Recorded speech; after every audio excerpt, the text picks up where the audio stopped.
In 1975, the U.S. Congress passed the Education for All Handicapped Children Act, or what is now known as the Individuals with Disabilities Education Act, IDEA. It was created so that children with disabilities could receive a free and appropriate public education. By the 2022-23 school year, it has served 8 million children with disabilities, according to the U.S. Department of Education. That means 8 million of these children have been given a music education. But do they really get any benefits from it?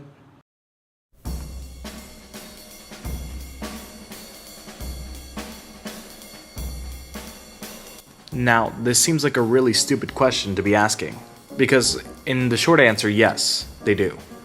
But the long answer is what I'm interested in. What are the benefits special education students get from a music education? And why are so many people unsatisfied with the current system? Fortunately, there are already some academic articles discussing these questions and are doing field research. So, what did they come up with? Well, in a case study by Amanda R. Draper, she examined the experiences of two students with autism spectrum disorder, also known as ASD, which, according to the American Psychiatric Association, is a complex developmental condition involving persistent challenges with social communication, restricted interest, and repetitive behavior. Despite these students having ASD, Draper found that the benefits for these students were similar to those of any other music student. Malik, one of these ASD students, excelled in music, showing love and enthusiasm in singing. Music and singing was used with him throughout the day as a tool for relaxation and motivation. Luke, the other ASD student, also enjoyed his music experience and even plays an instrument. His mother shared how the discipline and structure of learning the viola appealed to Luke's nature. Learning an instrument helps to coordinate movements and develop fine and gross motor skills. Music class was also a time where both students could connect with their other peers and had a sense of community with one another. The success of these students is similar to the millions of other special education students around the US, but not every classroom is the same. What happens in the classroom depends on the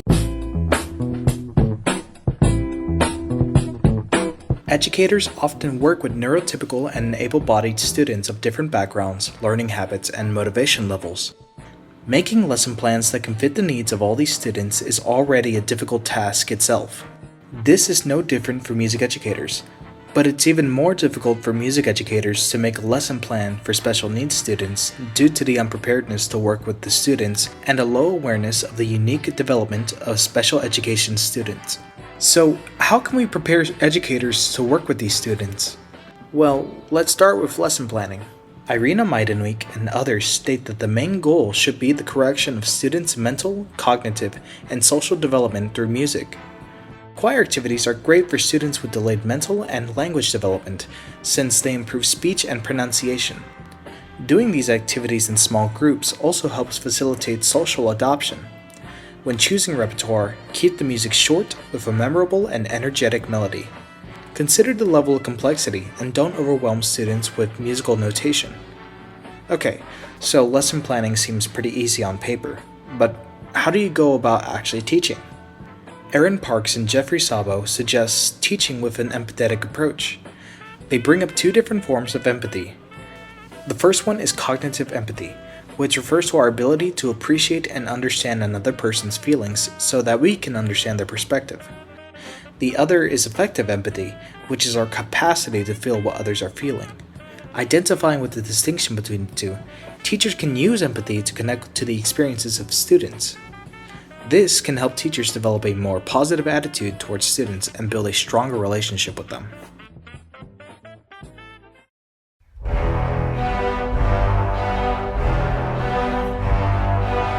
So, if there are already studies showing the benefits music has on special education students, and research in pedagogical lessons and techniques, then why are people still not satisfied with our current system? Rachel Grimsby and Erica J. Knapp took a closer look and analyzed current state policies and IDEA itself.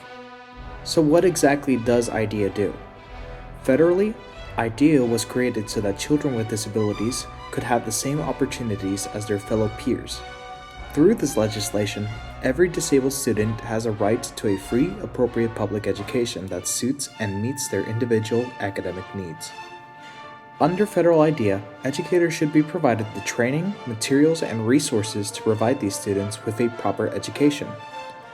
Although IDEA is mandated through federal law, individual states and legislators are allowed to interpret federal policy through their own policy lens. This means that although IDEA provides access and funding to educational opportunities, it doesn't necessarily specify how it should function at a state level. In Grimsby and Knapp's article, they focused on 3 parts of IDEA that can be applied to music education. First, they saw how federal law designated funding to support students with disabilities. Second, was the environment these students are taught in. And finally, the professional development of educators. Funding is spread from state to district superintendents to individual school administrators. So it seems schools are being funded.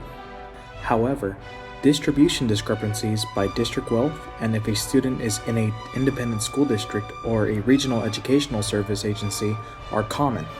This creates inequality for students in a lower socioeconomic area. There are also no specifics about the inclusion of music education in state funding policies. Some music educators are left uncertain about the availability of professional development to teach students with disabilities.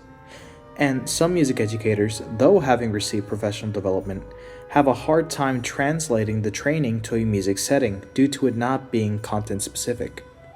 And due to the lack of professional development and student information, educators are not able to create a suitable environment for these students to learn in.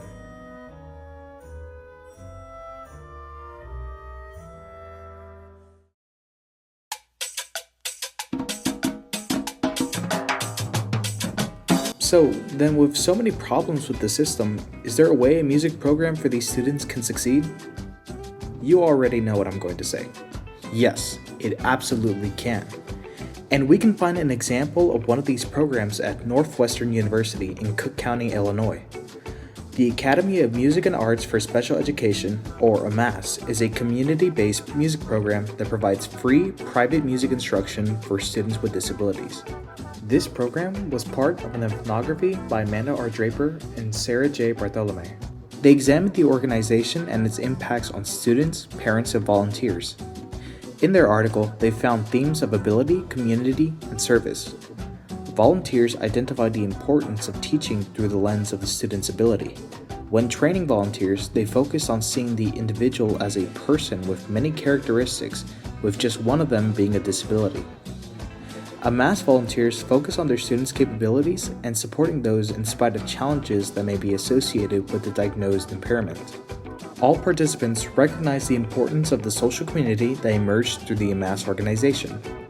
The students interact with peers with disabilities of all ages and also with undergraduate volunteers, many of whom are the same age as their students. A lack of opportunity for musical learning was often the cause for these families to seek out AMAS. When music education was provided in the students' schools, it was not available to the student with disabilities. This program, started by an undergraduate, was able to flourish and grow into an important pillar of the community.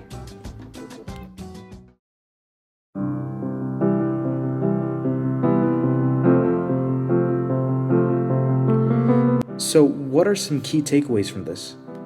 Well, first should be understanding the importance that music education has on developmental learning. Music can be used as a tool for students in academic and everyday life. Second should be the emphasis on having trained and educated teachers that are able to provide an appropriate education for students with disabilities. Third should be the acknowledgement of current problems that are in our system, such as economic and social inequalities, lack of proper professional development in musical settings, and a lack of appropriate learning environment due to the lack of professional development. And finally, having a well-structured program that can serve the community and everyone involved. Music is all around us in everyday life, and everyone should be able to participate in it despite age, gender, income, ethnicity, or disability. But I'm not the only